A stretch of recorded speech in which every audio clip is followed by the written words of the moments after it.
For this question, we're told there are two different linear patterns that both include the number 15.5 as one of the term values. So if we look at our t-table, that means one of these values along here is going to be 15.5.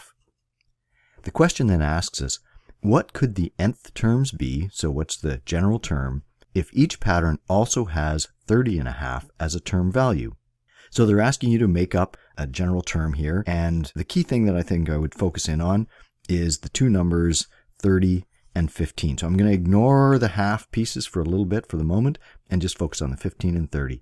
First thing I noticed, both of them are multiples of 5 and 30 is a multiple of 15.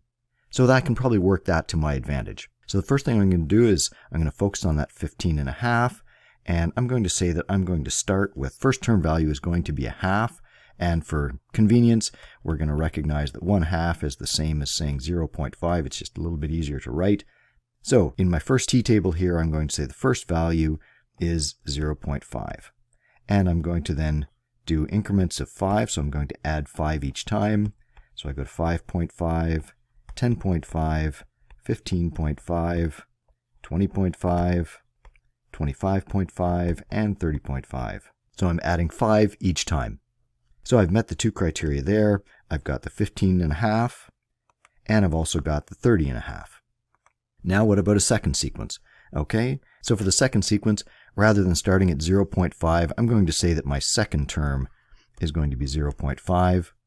I'm going to go 5 back from there. This time though, rather than going in increments of 5, I'm going to be going in increments of 15. So I'm going to go back 15 points from 0.5 and I end up with negative 14.5. Then I'm going to keep going on in my sequence. By adding 15, I'm at 15.5, and for the fourth term, I'm at 30.5. So again, I've met the two criteria. I've got a 15.5 and a 30.5 in the series.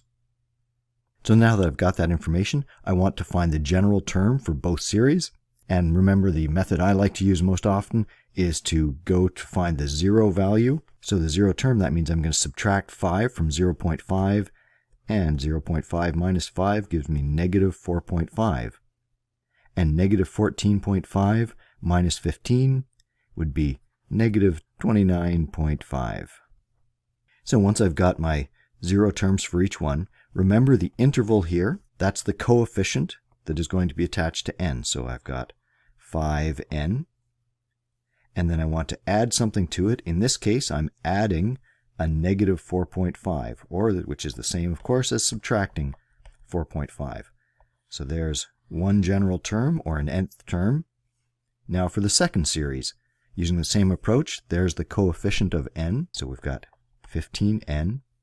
And the zero term, I'm adding in that, which is a negative 29.5.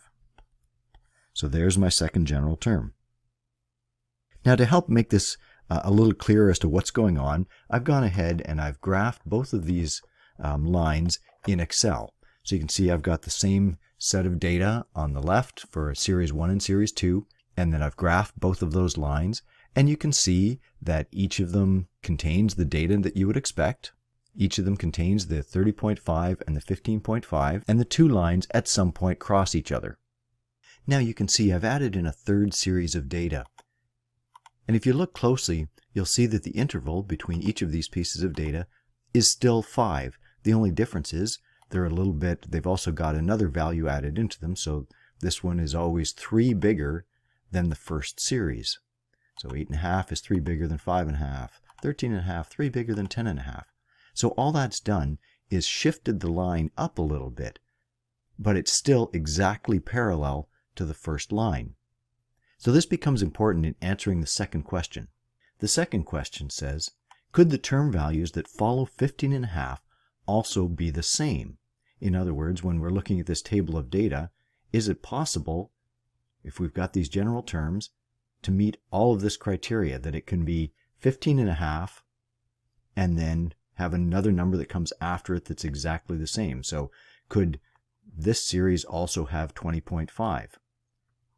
Well, the only way that that can happen, the only way that you can have sequential numbers being the same when you're dealing with linear equations, is if the two lines are exactly the same line.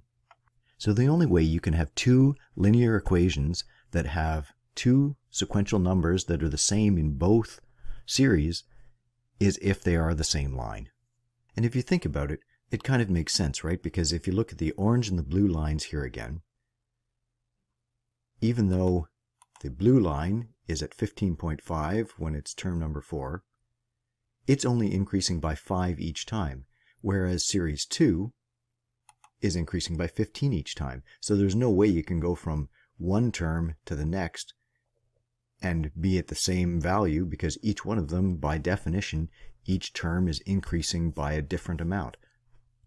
When we get into when you get into a higher grade of mathematics, you'll learn about, we talk about the slope of the line. So this orange line has a much steeper slope than the blue line. And that's because the slope comes from the coefficient of the n value in our general term, or in the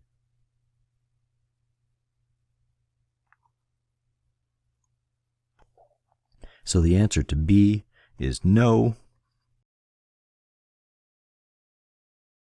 because each series is increasing at a different rate, and in this case, in our example, it was 5 and 15. So there's no way you can have the same interval in two series, because by definition, they're different.